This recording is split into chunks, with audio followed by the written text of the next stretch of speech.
शेवग्याच्या शेंगा. तर ह्या थोड्याशा उकळून घेतलेल्या आहेत. नंतर हे लसूण आणि खोबरं बारीक करून घेतलेले तेलामध्ये परतून घ्यायचं. काळ्या रश्श्याचा न बनवता आम्ही लाल मिरचीच्या बनवणार आहेत.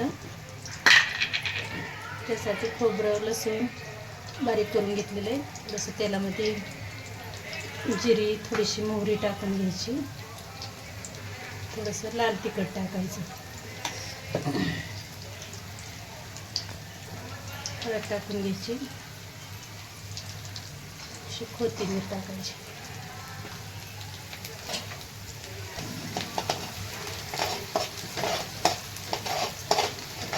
चांगलं परतून घ्यायचं.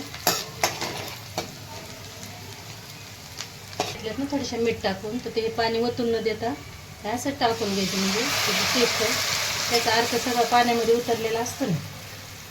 अशा टाकून घ्यायच्या शेंगा त्याच्यात.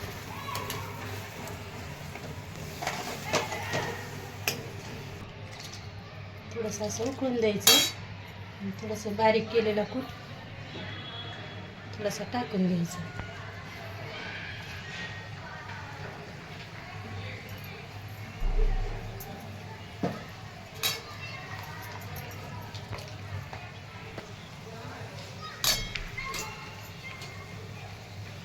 थोडीशी अशी उकळी येऊन द्यायची. थोडंसं चवीपुरतं मीठ टाकून घ्यायचं.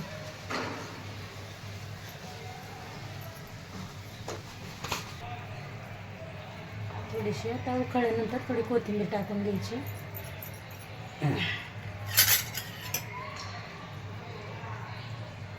पाहू शकतात कसा असा कलर बी छान आलेला आहे.